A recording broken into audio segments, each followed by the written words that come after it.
নমস্কাৰ বন্ধু-বান্ধৱীসকল, আপোনালোক সকলোকে পুনৰবাৰকে স্বাগতম জনাইছো অন্য এটা নতুন ভিডিঅ'লৈ। তে বন্ধু-বান্ধৱীসকল, ইতিমধ্যে আপোনালোকৰ কাৰণে এটা বহুতেই ভাল খবৰ আহি পৰিছে। কিয়নো বন্ধুসকল, আপোনালোকৰ কাৰণে 5000তকৈ অধিক পদৰ যেনেকি নিউ ভেকেন্সি হেতু মুকলি কৰা হৈছে আপোনালোকৰ ৰেলৱে ডিপাৰ্টমেণ্টৰ ফালৰ পৰা। আপোনালোকৰ কাৰণে বন্ধু-বান্ধৱীসকল বহুতেই ভাল খবৰ ইতিমধ্যে আহি পৰিছে। আৰু বন্ধুসকল, এইটো যেটো আপোনালোকৰ ৰেলৱেৰ ফালৰ পৰা নতুনকৈ ভেকেন্সি মুকলি কৰা হৈছে, ইয়াতে যদি আপোনালোকে আবেদন কৰিব বিচাৰে তেতিয়াহ'লে আপোনালোকে কেনেদৰে আবেদন কৰিব, যদি আপোনালোকে ইয়াতে আবেদন কৰিব বিচাৰে তেতিয়াহ'লে আপোনাক কি যোগ্যতা আৰু তাৰ প্ৰয়োজন হ'ব, সকলোখিনি আজিৰ এই ভিডিঅ'টোৰ যোগেদি আপোনালোকক বিতংভাৱে জনাবলৈ গৈ আছো। আপোনালোকে ভিডিঅ'টো আৰম্ভণিৰ পৰা শেষলৈ চাই থাকিব। লগতে আপোনালোকে যদি এতিয়ালৈকে আমাৰ এই চেনেলটো সাবস্ক্ৰাইব কৰি ৰাখা নাই তেতিয়াহ'লে চেনেলটো নিশ্চয়কৈ সাবস্ক্ৰাইব কৰি দিব, কিয়নো আগন্তুক দিনত আপোনালোকে এই ধৰণৰ যি নেকি লেটেষ্ট আপডেট কেইটা সকলোতকৈ আগতে আমাৰ এই চেনেলৰ যোগেদি পাই থাকিব।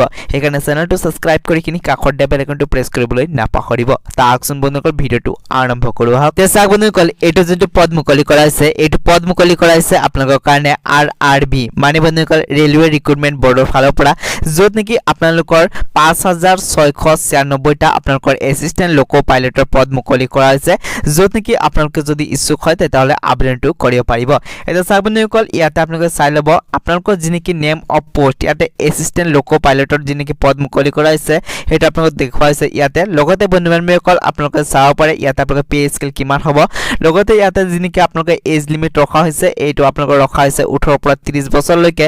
লগতে আপোনালোকে কেটেগৰী ৱাইজ যি নেকি আপোনালোকৰ এজ ৰিলেক্সেশ্যন সেইটো আপোনালোকে পাই যাব। তেতিয়া বন্ধুসকল, যদি আপোনালোকে এইকেইটা পদৰ কাৰণে আবেদন কৰিব বিচাৰে তেতিয়াহ'লে আপোনালোকে যদি ইয়াতে ITI কৰি ৰাখিছে এইকেইটাত তেতিয়াহ'লে আপোনালোকে আবেদনটো কৰিব পাৰিব। লগতে বন্ধুসকল, যদি আপোনালোকে ইয়াতে এইকেইটাৰ ভিতৰত ITI কৰি দেখা নাই তেতিয়াহ'লে যদি বন্ধুসকল আপোনালোকে ইয়াতে B যোনটো আপোনালোকে কেটেগৰী দেখা হৈছে, যদি আপোনালোকে এইকেইটা কৰি ৰাখিছে তেতিয়াহ'লে কিন্তু আপোনালোকে আবেদন কৰিব পাৰিব। তে বন্ধুসকল, যদি আপোনালোকে ইয়াতে এলিজিবিলিটি ক্ৰাইটেৰিয়া কেইটা মিলাই তেতিয়াহ'লে কিন্তু আপোনালোকে আবেদন কৰি ল'ব। এতিয়া চাওক বন্ধুসকল, আপোনালোকৰ যি নেকি সিলেকশ্যন প্ৰচেছ সেইটো হ'ব আপোনালোকৰ ইয়াতে চাব পাৰে মেডিকেল ষ্টেণ্ডাৰ্ড টেষ্ট প্ৰথমতে হ'ব, তাৰপিছত ফিজিকেল ষ্টেণ্ডাৰ্ড টেষ্ট, তাৰপিছত আপোনালোকে ইয়াতে চাব পাৰে ভিজন ষ্টেণ্ডাৰ্ড আপোনালোকৰ থাৰ্ড ষ্টেপত হ'ব। এতিয়া চাওক বন্ধুসকল, যদি আপোনালোকে ইয়াতে আবেদন কৰিব বিচাৰে তেতিয়াহ'লে আপোনালোকে আবেদন কৰিব পাৰে। কিন্তু বন্ধুসকল, যদি আবেদন কৰোঁতে কিবা অসুবিধাৰ সন্মুখীন হয় তেতিয়াহ'লে আপোনালোকে ইয়াতে ফোন নম্বৰটো দিয়া হৈছে, লগতে আপোনালোকৰ ইমেইল আইডিটো দিয়া হৈছে। আপোনালোকে যদি ইয়াতে কিবা অসুবিধাৰ সন্মুখীন হয় তেতিয়াহ'লে আপোনালোকে ৰাতিপুৱা 10টাৰ পৰা আপোনালোকে ইয়াতে সন্ধিয়া 5টা বজালৈকে আপোনালোকে ইয়াতে হেল্পলাইন নম্বৰত কল কৰি কিনি আপোনালোকে যি নেকি অসুবিধাৰ সন্মুখীন হৈছে সেইটো আপোনালোকে সুধিব পাৰিব।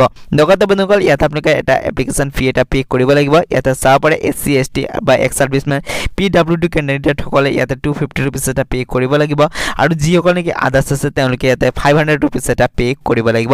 বন্ধুসকল, যদি আপোনালোকে এইকেইটা পদৰ কাৰণে আবেদন কৰিবৰ বাবে ইচ্ছুক হয় তেতিয়াহ'লে আপোনালোকে ইয়াত যি নেকি আপোনালোকৰ আবেদন কৰাৰ লাষ্ট ডেট সেইটো হৈছে 19 ফেব্ৰুৱাৰী 2024। ইয়াৰ ভিতৰতে কিন্তু আপোনালোকে আবেদন প্ৰক্ৰিয়াটো সম্পূৰ্ণ কৰিব লাগিব। তেতিয়া চাওক বন্ধুসকল, যদি আপোনালোকে এইকেইটা পদৰ কাৰণে আবেদন কৰিব বিচাৰে তেতিয়াহ'লে কিন্তু আপোনালোকে আবেদনটো কৰি ল'ব, আৰু যদি কিবা বুজি পোৱা নাই আপোনালোকে ভিডিঅ'টো কমেণ্ট ছেকশ্যনত নিশ্চয়কৈ জনাই দিব।